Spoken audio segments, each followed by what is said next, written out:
I'm Casey Patterson, I'm Felicia Jones. and this is Thriving While Black, the podcast.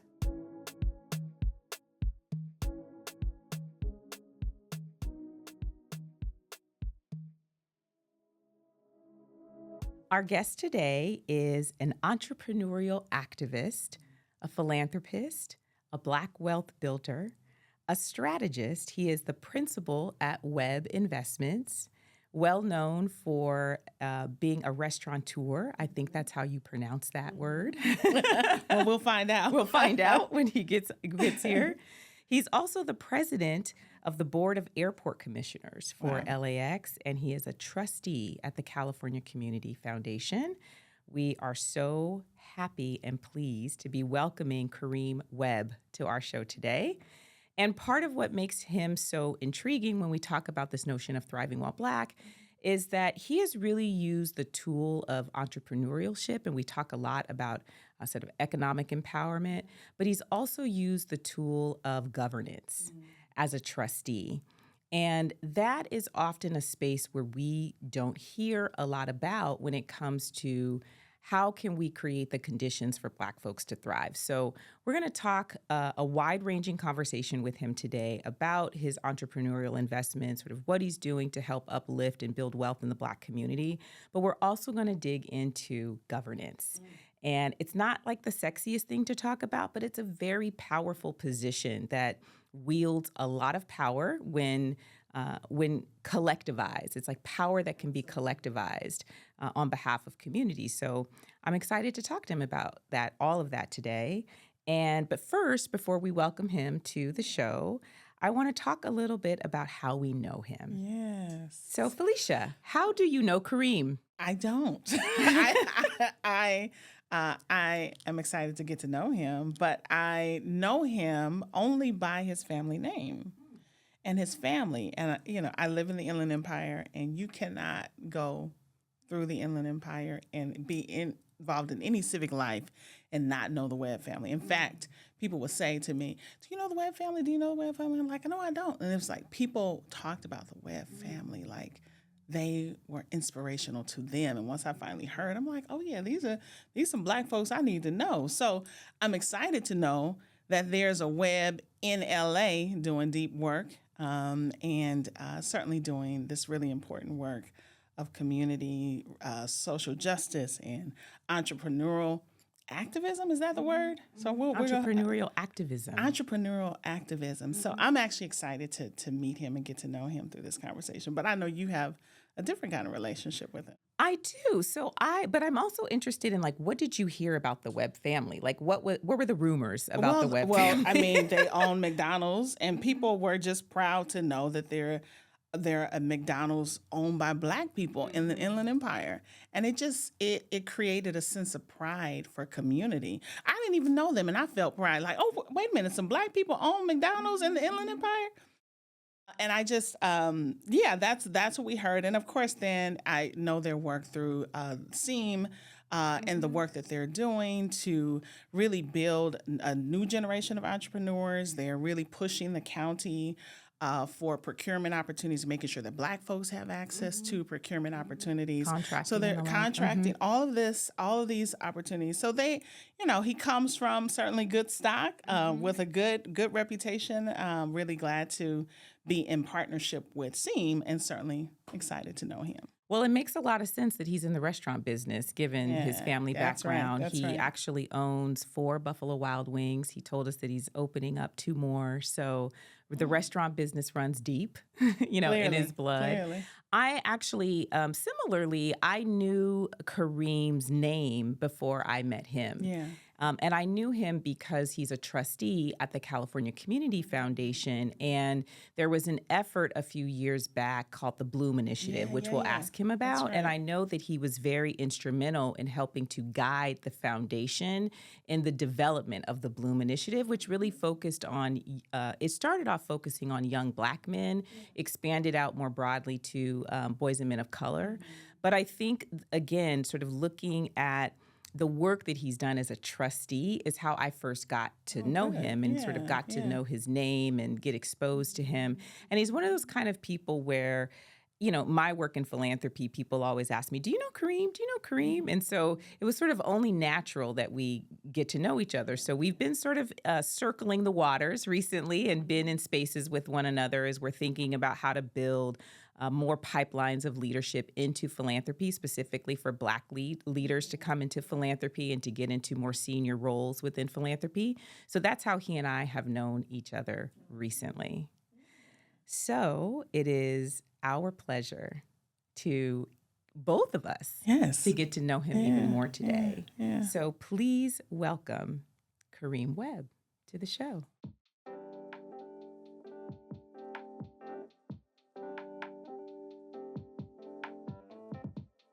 Karim, nice to see you. Great to see you, Casey. Thank you so much for being here. We appreciate having you on the show today. So let's get into it.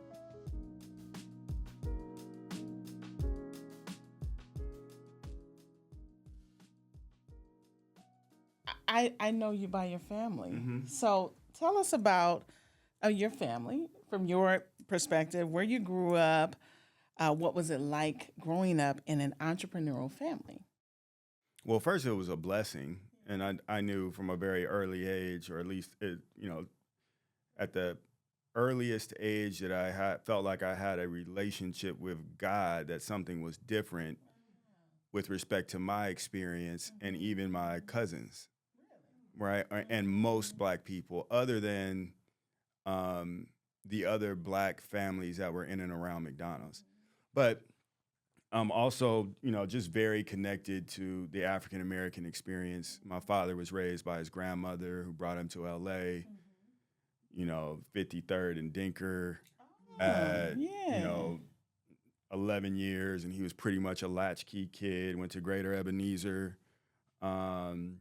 So growing up in that church with my great-grandmother, my grandmother, my father, to a degree, Christ the Good Shepherd with my mother and father in Leimert Park, and having that experience. So what it was like was unapologetically Black.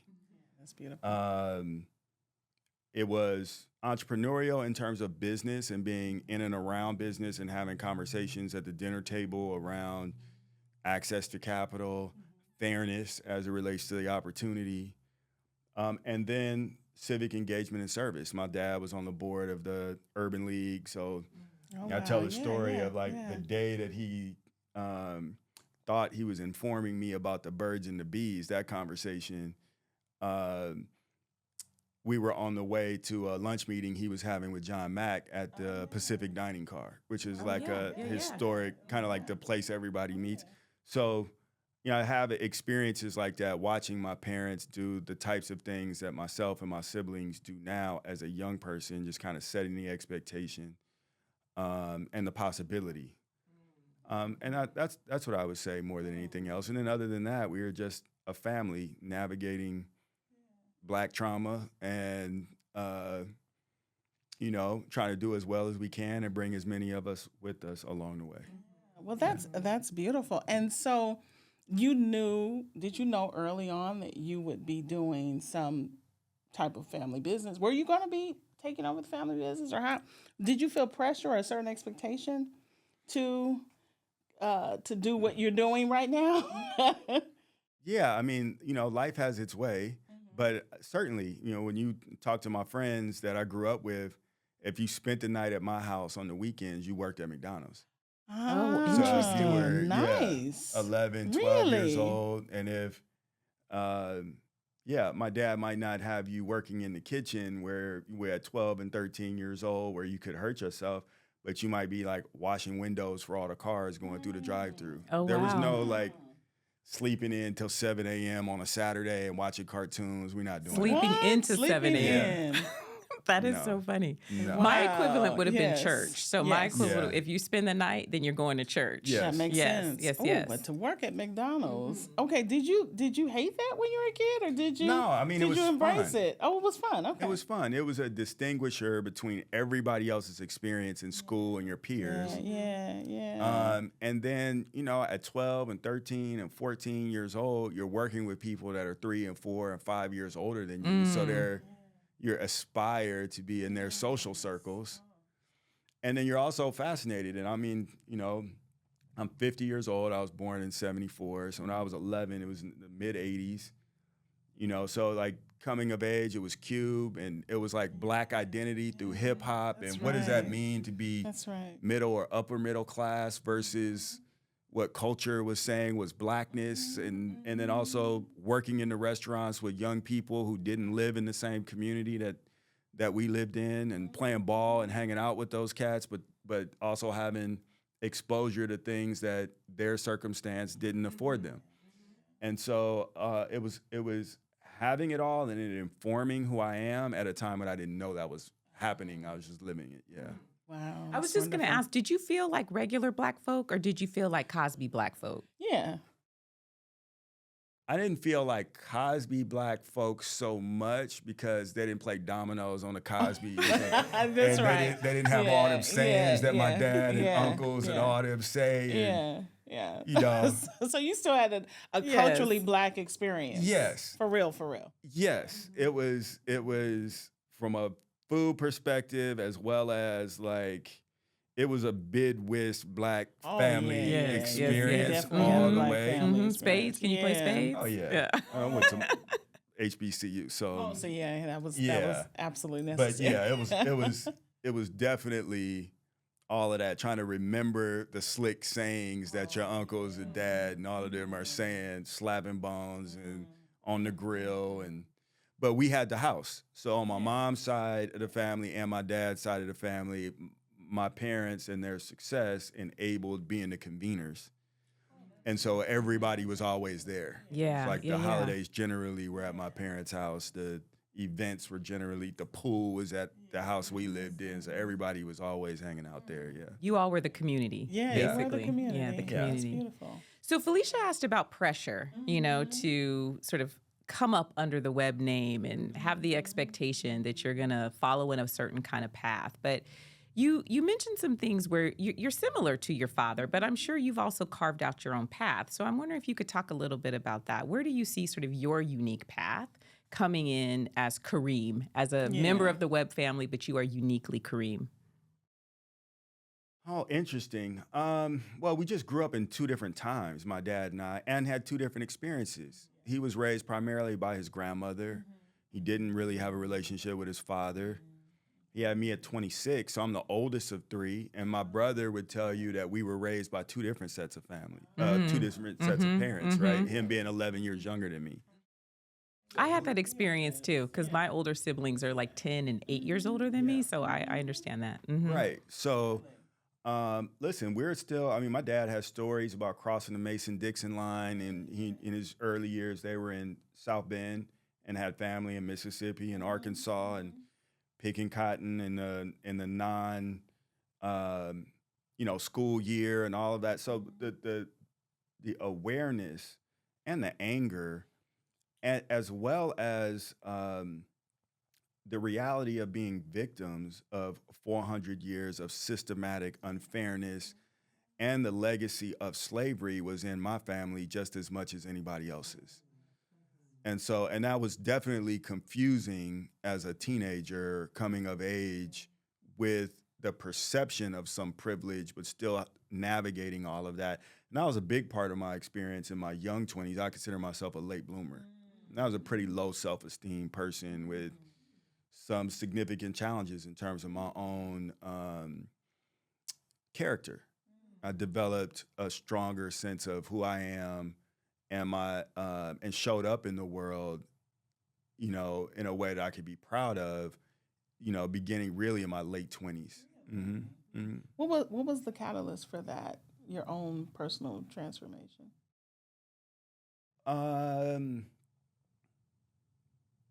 Being exposed to some, I went to this thing called Landmark. That was a big thing for me. What is it called? Landmark, the Landmark Forum. So that was when I just got clarity about my word and what we make things mean for ourselves. Something happens, we made it mean this versus, no, it just happened. And the ability to create anything and everything that I wanted for myself and taking responsibility for that. And, yeah, I think that's what happened. Just God led me to a path where I could get clarity around taking responsibility for my own outcomes and what I wanted to see in the world.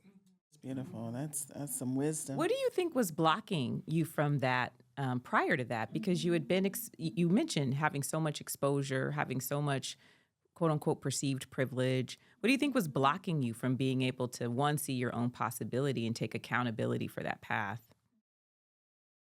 I think that we all need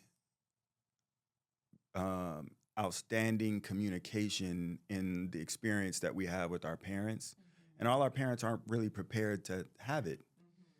Especially, those of us who, I don't want to say we're surprised that we quote unquote made it, but we get to a place and then we think, like everybody else is just going to figure it out the way that we figured it out or some kind of way, but I'm having a different experience and this, that, and the other. And there's, where is the parenting class for the descendant of slaves that, it doesn't happen. Or you get older in life and you mature, who you are at 26 versus something else. So it just, for me, or later in life, you learn, don't send your kids to their room to do homework, have them do homework around the dinner table because sending them to their room feels like punishment. Or if my dad's school wasn't really his thing, so homework was they were at work. I was at home playing basketball or, doing other types of teenage related things. There wasn't really accountability on the habits that I developed in a way that at a time when I wasn't disciplined enough or didn't have the skill set to develop those on my own. Oh, that's just so the reality of it. Yeah. That is The interesting. discipline of habits. Yeah. That's so interesting. Yeah, and making it okay. Or how do you make it fun? Or being interested in that versus we got some money, you going to a good school, get it done. Yeah. Why aren't you getting it done? Wow. Yeah. Wow. And it's there's a different emotional need that's a skill. Yeah. Parents got to get, people got to get, this, that, and the other. Seems like you've had time to reflect on that, and those are now lessons, sort of. And how is there other things that are sticking for you as an adult, as an entrepreneur, as a father? Oh, father and grandfather. And grandfather. Yeah. Oh, yeah. I got a 2-year-old grandbaby. Yeah. Congratulations 18 on months. that. Yeah. What? Yeah. Swollen out of control. Yeah. So what's stuck or what's sticking for you that even as you're reflecting on your own childhood and your Input in, influences? output out. Say more. Yes. More. Yeah. I mean, look, we all have heard the term every action has an opposite and equal reaction, just generally.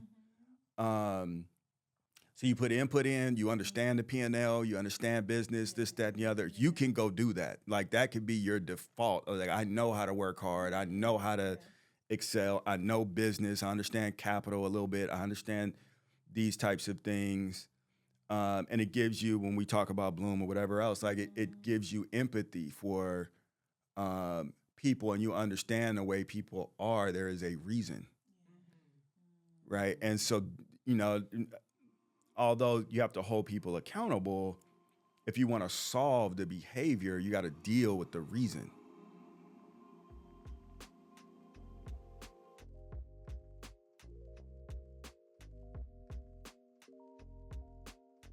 So you, as a young man in your late 20s, started to figure it out.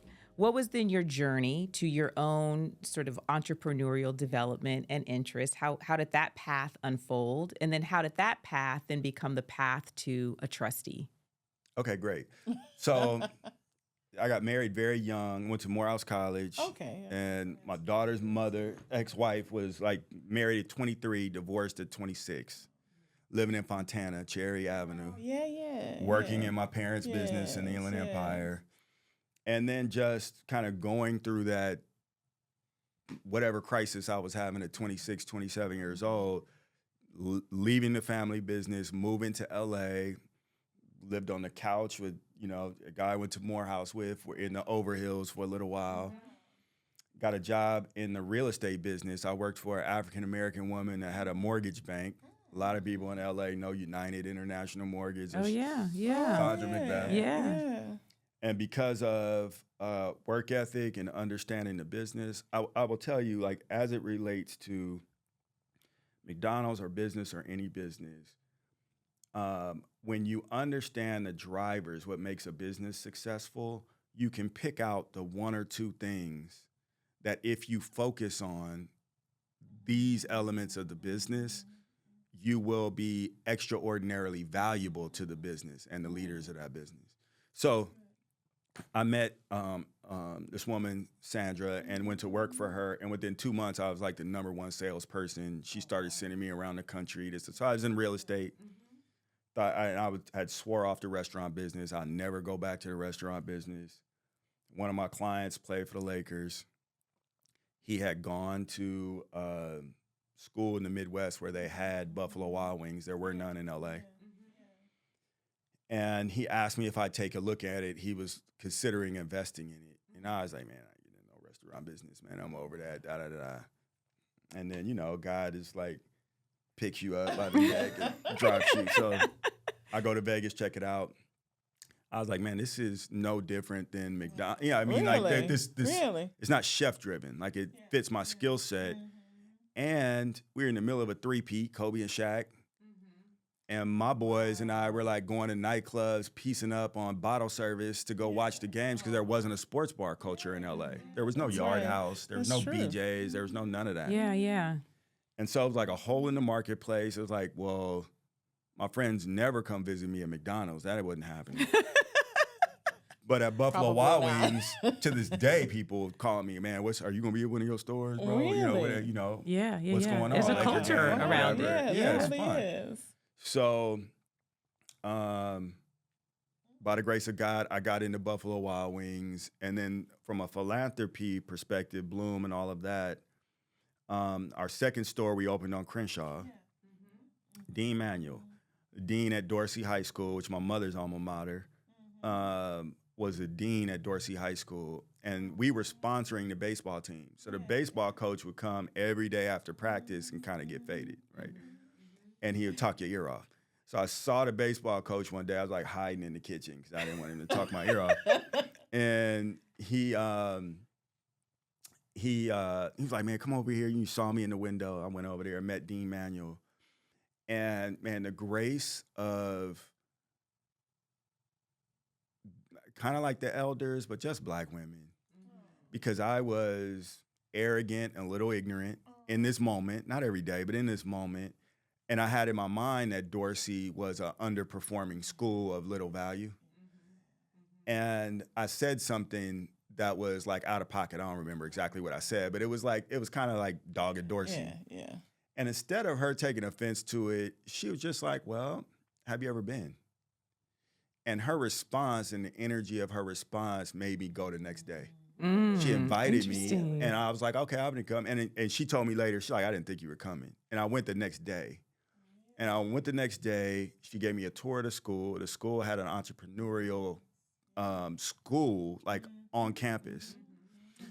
I ended up teaching a class that whole semester, taught kids how to open a pop-up restaurant. And one day I was leaving, and God, like epiphany just happened. It was like, oh, it's not about how many Buffalo Wild Wings you open, it's how many young people you develop. And my gaze went from like this to this. Really? My first board, I got invited to be on the board at LA Southwest College. And Yeah, within a year, I yeah. was the chair of the board. And then Bloom. Somebody reached out to my dad at CCF for him to be on Bloom. And he was like, you need my son. That's how it happened. So I got on the Bloom advisory, and that's how I got Talk a little close bit to, about Bloom. Yeah. Share more about Bloom. Well, Bloom is building lives of opportunities and options for men. So CCF decided that it was going to invest $1 million for 5 years in addressing Black issues. And they brought together a group of people before I was there, including Virgil Roberts, David Crippins, Olivia Mitchell, Yes. Yeah. several other people. I think Manuel Pastor from USC was on there. And they agreed that they wanted to deal with anti-recidivism. And so Bloom became about 14 to 18-year-old Black boys. It was right up my alley because I employed a lot of boys in this category.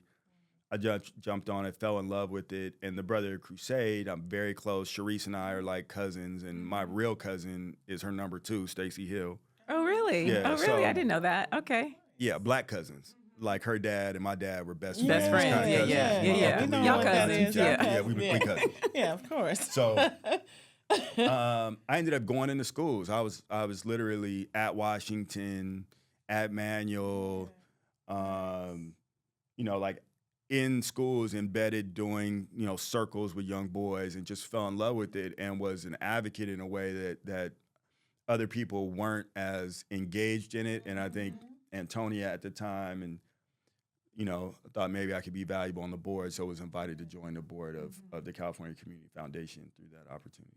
So that's from Bloom wonderful. advisor to board member to trustee, and you have really embraced the role of trustee as an activist role.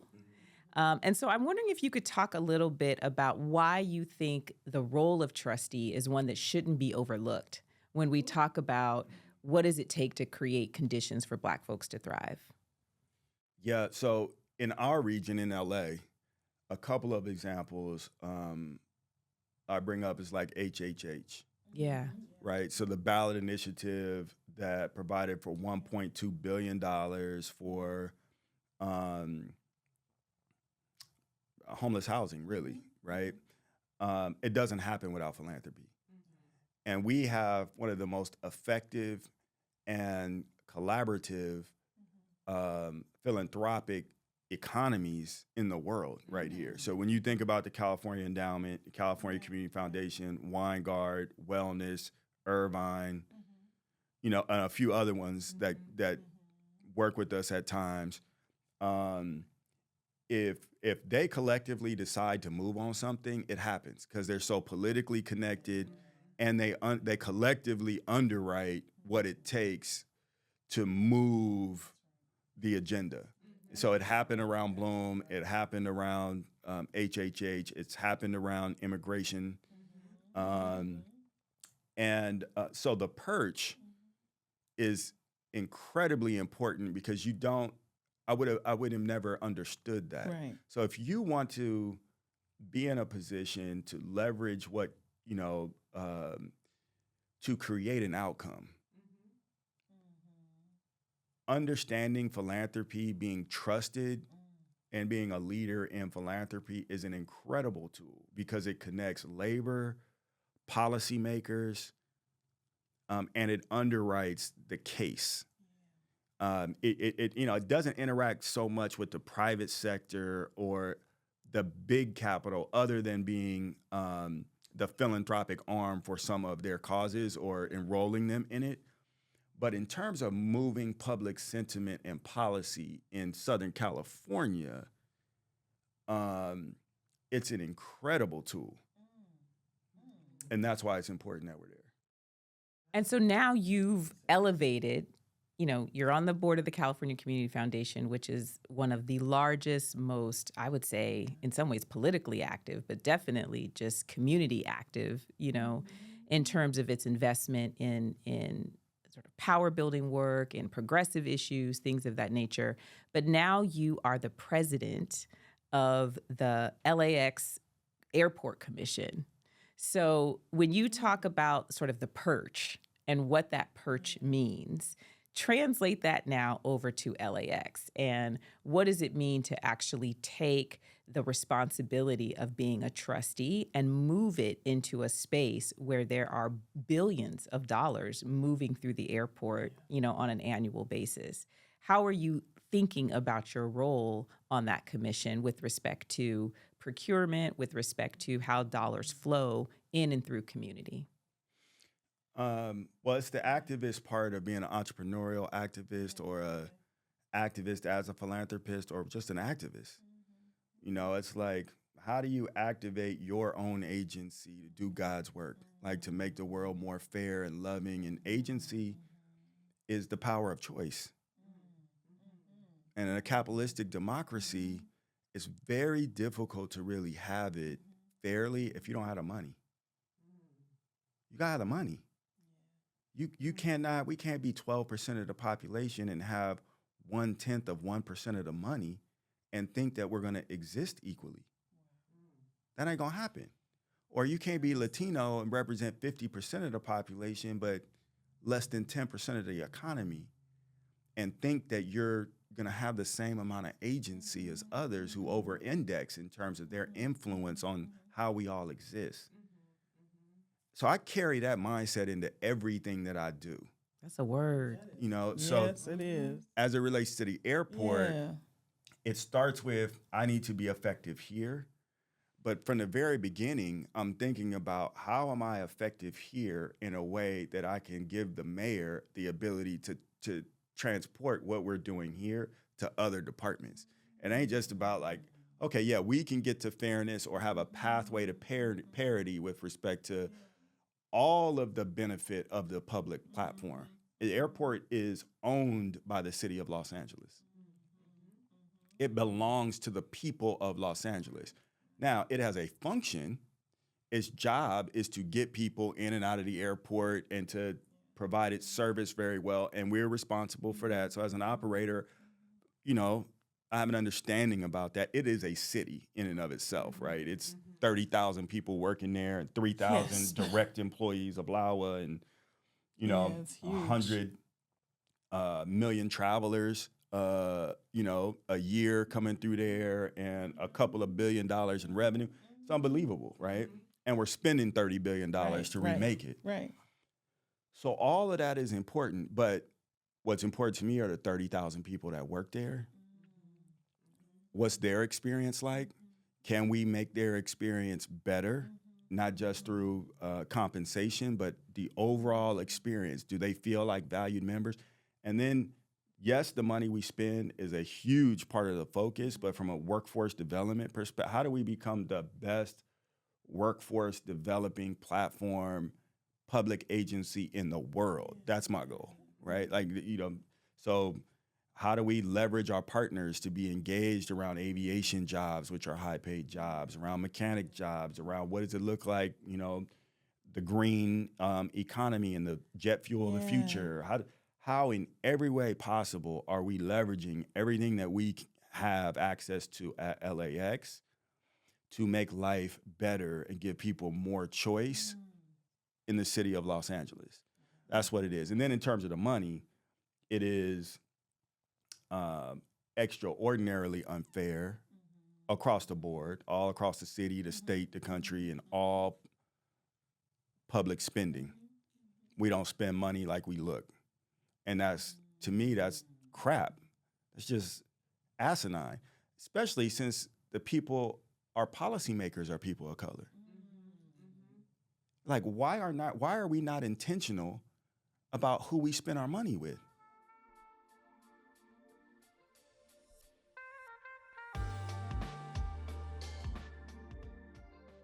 I want to ask you about that a little bit more because there's, you know, in your opening, you talked about the work that SEAM is doing out in the Inland Empire, particularly around procurement and contracting and opening up those spaces more for people of color, Black vendors in particular. I'm wondering how you see that at the airport. Like, what are some of the barriers? We talk a lot about access to resources, particularly for Black-led nonprofits, for Black-owned businesses. What are some of the barriers to accessing capital, to being able to access procurement opportunities? It always feels like there's a nut that we haven't yet cracked. Like, what is that, and how can we use platforms like this and others to help folks crack that nut so that we can actually start getting resources into the community as you're describing? Well, I'm gonna answer it this way first, and then I'm gonna give you the tactics. I'm just gonna lay it out for you. I think that when we look at our lives, like, God put you in these situations, and you get to see more and more why God put you on the planet. And it changes. What it is today is not necessarily what it's going to be tomorrow, because it'll be more or different a little bit. Today, when I'm sitting there, I realize in our region, there'll be maybe about $200 billion of spending in our region in Southern California prior on capital projects by the government prior to the Olympics. 200 billion. 200 billion. billion. 200 billion. Wow. So And the Olympics is in a couple years. yeah, it's in 4 years. So if Black people got our fair share of that money, like if we got 12%, or let's say we're 10% of the population, if we got $20 billion in the hands of conscientious entrepreneurs, what would that mean to educational attainment, health, access to health care? What would it mean to philanthropy and people being engaged with resources around philanthropy? What it would mean to, you have to have money in a capitalistic democracy, and it's our public dollars. We have a right to compete for that money, and we should be looking for ways to I think, and you hear this term a lot at SEAM, is parity. Oh yeah, right? all the time. Yeah. It's parity. It's to get to parity with our public spending, because that's fairness. Yes, it is. And so it'll go back to the fact. So I'm advocating that the philanthropic world take this issue up, our public spending, and getting the parity around our public spending as an issue, and underwrite the academics, labor, the activists, to get educated about all of this money and what the positive impact would be if we advocated for our fair share. That's how it all works together. You got to get philanthropy to push. You got to educate people who don't have a real sense of awareness around it, because we've been conditioned to be excited about, well, we got 15% participation. We got 20% small business, because we can't say race in California because of Prop 209. So we're conditioned 10 slices of pizza. The people of color represent 8.5 slices of pizza, but we sharing 1.5 slices while other folks is eating High on the hog. 8.5 slices of pizza, and they represent 1.5 Right. slices of people. Right. Yeah. I mean that's as dumb as two left feet, as my dad would say. Like that don't make no sense. It don't make That sense. don't make no sense. So we got to change it. We got to change it. That's why it matters. Please. Yeah, that's why it matters. On this piece of parity, about parity and fairness, and you talk about $200 billion. Yeah. And a piece of that pie should be going to Black-led endeavors. What should Black entrepreneurs be thinking about to be ready to participate? What advice would you give? Because I think some critics will say, well, Black people may not be wanting to take on business ventures, or they have so many barriers to doing it. What is your response to that? The concerns are valid. We have to create access to capital. And the best way, in my opinion, to do that is to diversify our pensions. It's majority now people of color retirement money. Less than 1% of their retirement money is being managed by people of color, right? So first of all, wealth management is the number one way to become wealthy in the United States of America, and we're locked out of that. We don't do it. Even with our own money, Latinos with their own money, their own retirement money. And number two, we don't have good luck with people who aren't culturally aligned with us underwriting our interest, our deals. And so if there is a appetite, if we are in awareness of, let's say, $200 billion of opportunity, and there is the desire by policymakers to include more people and more diverse folks on the business side, capital will respond to that. And so, again, it's a function of philanthropy. I was just we going to got say, to go advocate. Yeah. We got to go bang on create these the conditions, pensions and yeah. be like, nah, what you doing ain't good enough. Not only is it not good enough, it's not even close to good enough. You got to change. And if we are not advocating for that, like we advocate for other things, it won't happen. This is our bread. We got to go get it. So this Wow, is so I love interesting to me that. because Afrotech recently posted an article describing how Black investors have become the fastest growing demographic of stock buyers. And what you're talking about is sort of how we penetrate the capital markets through wealth building and things of that nature. So I'm wondering if you could talk a little bit more about where do you see the opportunities for Black dollars to really drive transformative change? You talked about pensions. Are there other places where Black dollars can really drive transformative change? Um, as it relates to Black dollars themselves, I would say aligning. So being intentional about the businesses that you want to start and investing collaboratively, right? Say a little bit more about that. Siemens is an example of that. Okay, so in the public space, I'll refer to where I'm at. So at the airport and in other places, there's departments for diversifying the spend. But almost 100% of the effort is on remediation. So if I'm just trying to help you get certified to be a disadvantaged business enterprise so that you can qualify with your catering business for $30,000 worth of work when I'm spending $30 billion, that's probably not the highest and best use of the salaries, right, in terms of diversification. When there's the airport commission on Thursday, there'll be, in Casey heard, we appropriated $950 million 2 weeks ago.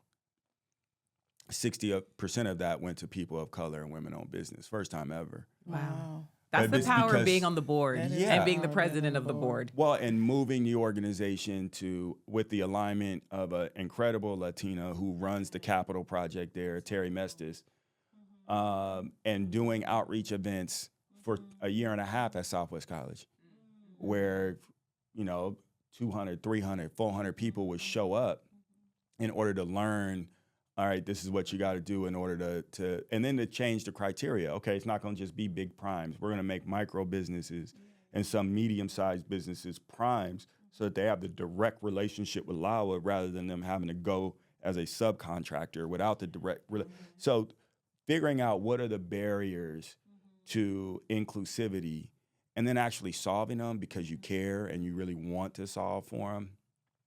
But that's what I'd say. There are big opportunities, and if it's too big for one Black family or one Black person or one Black institution to take on, where can we partner? Where can we partner to go take on the big pieces of business rather than remediate? Yeah, That's I was going to wisdom. say, I I feel love like that. this is also a place where Black-led nonprofits get stuck, Black-owned businesses get stuck, sometimes get stuck in this like subcontracting role, where the organization with the biggest capacity is the lead applicant, and they promise this subcontracting, but it never really quite flows down the way that it's described in the application and things of that nature. So what I'm hearing you say is that we need to figure out how to get out of the subcontracting role and get into the co-applicant role. Yes. Yeah, you want to be a JV or the applicant. Yeah, skip the sharecropping. We don't need no sharecropping deals. That's real. It's not I love in that. our I love interest. that. It's not in our interest. No to that. Ixnay to that. Okay. We ain't doing that. And to Yeah, your this is point, having the empowering. agency to say, that's not good enough for us. We want to be co-partners in the deal, not just subcontractors in the deal. If you ain't at the table, you on the menu. Yeah. You Yeah. subcontract to the big company, they give you what they want. They used you to get the deal. That's right. That happens all the time. Same way Black-led organizations get used to get the All grant. time. Yeah. That's it. Yeah. That's it. Yeah, but no, And so how do we align to create the capacity together? How do we become the JV and we go in there as the prime? We have the capacity to do this, right? Or so-and-so does this really well and so-and-so does this really well. Can we get beyond our own traumas and drama and mistrust in order to trust each other to do it and then show up? and communicate effectively through overcoming obstacles that are inherent in any opportunity, and go big. I tell people will come to me often around restaurants, and they'll have an idea, and they'll be like, yeah, I want to do this Subway. And I'm like, oh, okay, great. It takes the same amount of time, effort, and energy to become a franchisee of Subway, find the real estate, do the deal, get the financing in place, build a Subway, and get it open to do $300,000 a year as a cheesecake factory that does $25 million. So like we have to know that we are worthy and the opportunity, you're worthy. Go big. Yeah. Just go big. I love that. I love that too. That I think is the perfect segue into this next question. And we're coming to a close.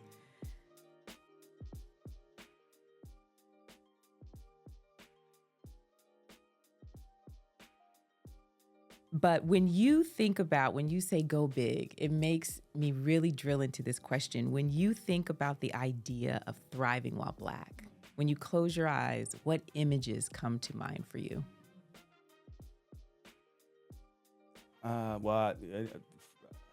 Thriving to me is freedom. And so, when you leave this country and you go to countries that are majority people of color, your cells rest in a way that people can't relate to if you're not maybe a person of color, but certainly Black in this country. You don't even know rest until you get to some place where you're like, you don't even realize that your butt cheeks are clenching up because the police are behind you. Or because you're going into a meeting and there's not cultural alignment and you have a reason not to trust being safe intellectually in these spaces. It's just our truth. And so freedom to me is being in a position not to have to ask. It's to create our own and to come to every situation from a position of power gracefully. The resting of cells, that really resonated with me. When we were in Ghana, my family and I spent 3 weeks in Ghana, and I'll never forget the moment. It was on the Tuesday before we were coming back. We were set to come back on that Saturday. And I started to feel a pulsing underneath my skin. And when I started to zero in to understand, why are you feeling that? Why is your skin getting hot and warm? It was because I had been at rest for 2.5 weeks. And I knew what I was coming back to, and my body started to feel it. So that sense that you're describing of your cells at rest, that's what it means to thrive, that your cells can be at rest. Yeah. And that is true freedom. Yeah. Wow. You've given us so many gems and so much wisdom, and you clearly have already a beautiful legacy. But, is there a personal legacy that you are really trying to leave?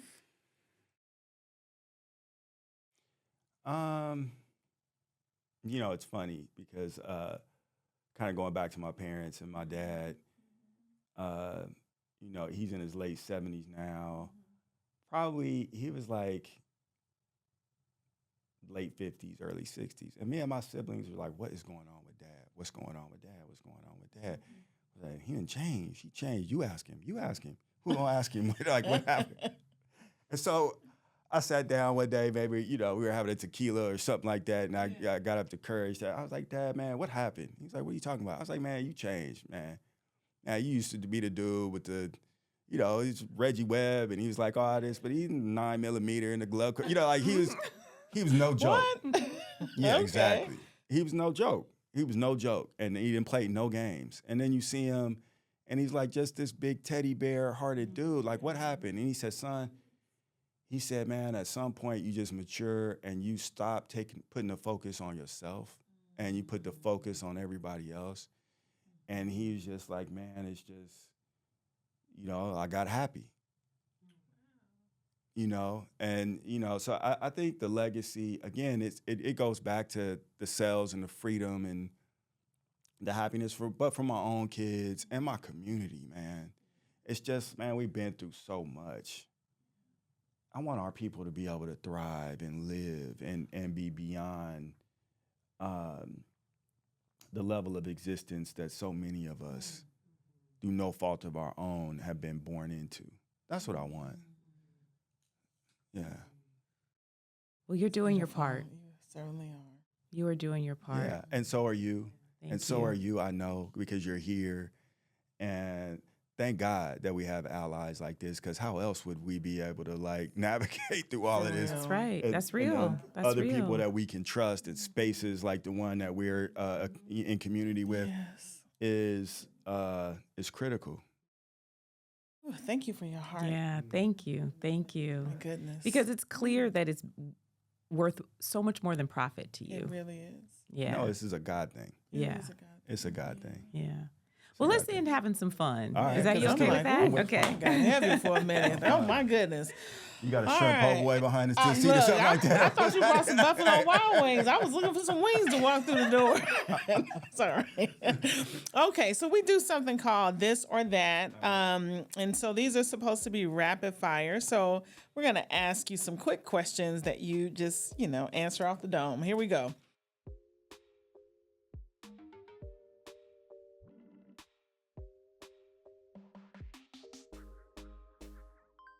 Favorite wing sauce?